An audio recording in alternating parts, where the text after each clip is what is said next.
तुम्हारे अतिरिक्त और कोई जिम्मेवार नहीं है।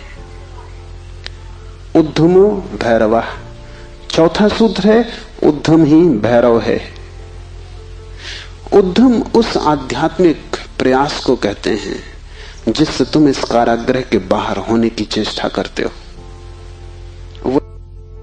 भैरव शब्द पारिभाषिक है। भा का अर्थ है भरण, रा का अर्थ है रवण, वा का अर्थ है वमन। भरण का अर्थ है धारण, रवण का अर्थ है संहार और वमन का अर्थ है फैलाना। भैरव का अर्थ है ब्रह्म, जो धारण किए है, जो संभाले है, जिसमें हम पैदा होंगे और जिसमें हम मिटेंगे, जो विस्तार है और जो ही संकोच बनेगा, जो सृष्टि का उद्भव है और जिसमें प्रलय होगा। मूल अस्तित्व का नाम भैरव है।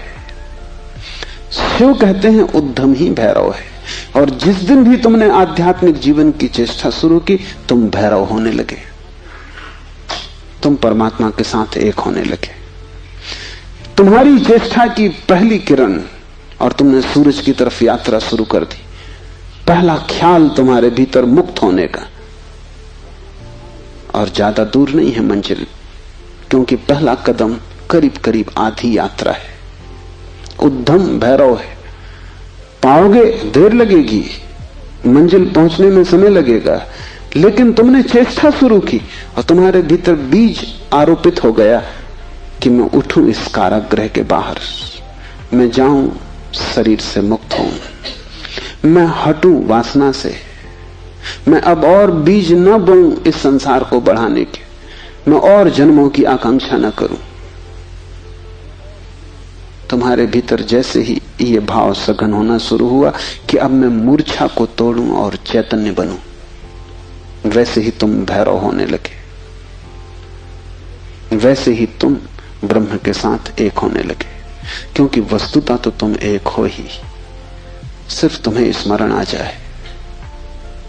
मूलतः तो तुम एक हो ही, तुम उसी सागर के झरने हो, तुम उसी सूरज की किरण हो, तुम उसी महाआकाश के एक छोटे से खंड हो। पर तुम्हें स्मरण आना शुरू हो जाए और दीवालें विसर्जित होने लगे तो तुम उस महाआकाश के साथ एक हो जाओगे। उद्यम भैरव है। बड़ी सघन चेष्टा करनी जरूरी है, क्योंकि नींद गहरी है। तोड़ोगे सतत तो ही टूट पाएगी, आलस्य करोगे संभव नहीं होगा। आज तोड़ोगे, कल फिर बना लोगे तो फिर भटकते रहोगे। एक हाथ से तोड़ोगे, दूसरे से बनाते जाओगे तो श्रम व्यर्थ होगा।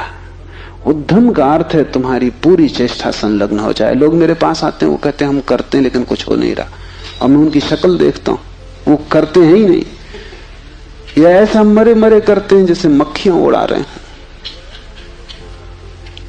उनके करने में कोई प्राण नहीं है, इसलिए नहीं होता।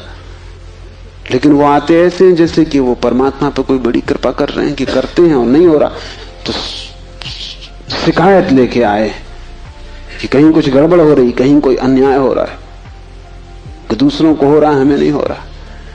इस जगत में अन्याय होता ही नहीं। इस जगत में जो भी होता है न्याय है, क्योंकि यहां कोई आदमी नहीं बैठा है न्याय अन्याय करने को। जगत में तो नियम है, उन्हीं नियमों का नाम धर्म है। तुम अगर इस क्षेत्र से चले, गिरोगे, टांग टूट जाएगी, तो तुम जाके अदालत में ये नहीं कहोगे कि गुरुत्वाकर्षण के कानून पर एक मुकदमा चलाता हूं, तो अदालत कहेगी तुम तिरछे मत चलते। गुरुत्वाकर्षण तुम्हें गिराने में उत्सुक नहीं है, न तुम्हें संभालने में उत्सुक है। तुम जब सीधे सीधे चलते हो वही तुम्हें संभालता है, जब तुम तिरछे चलते हो वही तुम्हें गिराता है। न गिराने की उसकी कोई आकांक्षा है, न संभालने की। तटस्थ है जगत का नियम, उस तटस्थ नियम का नाम धर्म है। उसको हिंदुओं ने रित कहा है। वो परम नियम है, वो तुम्हारी तरफ पक्षपात नहीं करता कि किसी को गिरा दे, किसी को उठा दे। तुम जैसे ही ठीक चलने लगते हो वो तुम्हें संभालता है, तुम गिरना चाहते हो, वो तुम्हें गिराता है। वो हर हालत में उपलब्ध है। तुम जैसा भी उसका उपयोग करना चाहते हो वो तुम्हें खुला है, उसके द्वार बंद नहीं है। तुम सिर ठोकना चाहते हो दरवाजे से, सिर ठोक लो। तुम दरवाजा खोल के भीतर जाना चाहते हो, भीतर चले जाओ, वो तटस्थ है। उद्यम भैरव है, महान श्रम चाहिए। उद्यम का अर्थ है प्रगाढ़ श्रम, तुम्हारी समग्रता लग जाए श्रम में, उसका नाम उद्यम है। और तब देर न लगी कि तुम्हारे भैरव हो जाने में। शक्ति चक्र के संधान से विश्व का संहार हो जाता है, 5वां सूत्र है।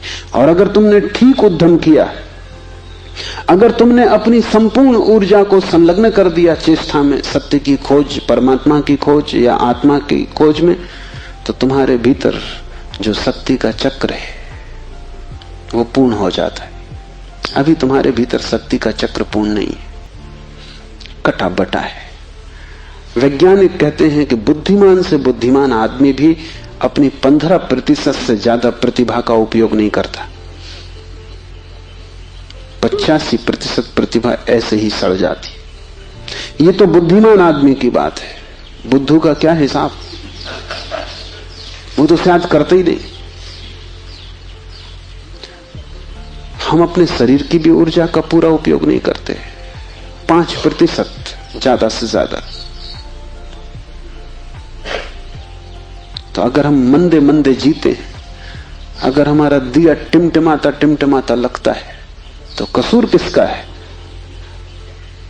तुम जीते ही नहीं पूरी तरह। जैसे तुम जीने से भी भयभीत हो कि लपट कहीं जोर से ना आ जाए। तुम डरे डरे हो, तुम कपते कपते जीते हो।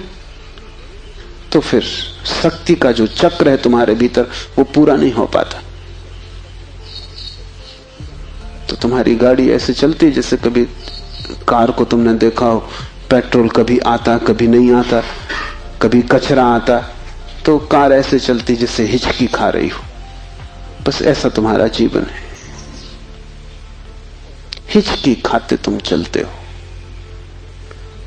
जरा जरा सी शक्ति के खंड खंड आते, अखंड शक्ति नहीं हो पाती। जिस चीज में भी तुम अपनी पूरी शक्ति लगा दोगे, वो कोई भी हो चीज, अगर तुम चित्र बनाते हो और चित्रकार हो और तुमने अपनी पूरी शक्ति को चित्र बनाने में लगा दिया, पूरी कि रत्ती भर बाकी ना बची, तो तुम वहीं से मुक्त हो जाओगे, क्योंकि वही उद्यम पूर्ण होते ही भैरव हो जाता है।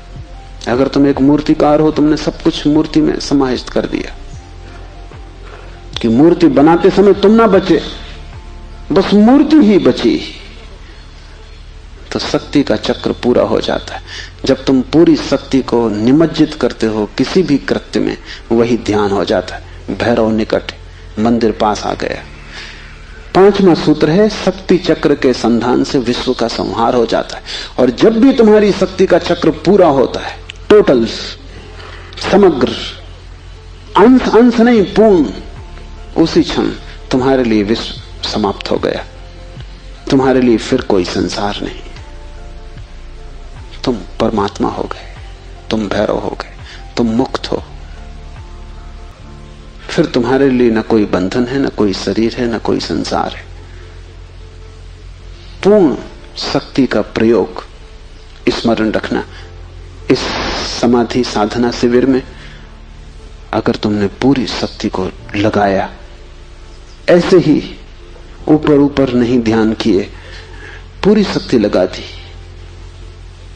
तो तुम अनुभव करोगे कि जिस क्षण शक्ति पूरी लग जाएगी, उसी क्षण, फिर क्षण भर की देर नहीं लगती, अचानक संसार खो जाता है, परमात्मा सामने आ जाता है। तुम्हारी शक्ति का पूरा लग जाना ही तुम्हारे जीवन की क्रांति हो जाती। फिर संसार की तरफ पीठ, परमात्मा की तरफ मुंह हो जाता है। इसकी तुम्हें एक झलक भी मिल जाए तो फिर तुम वही ना हो सकोगे जो तुम पहले थे।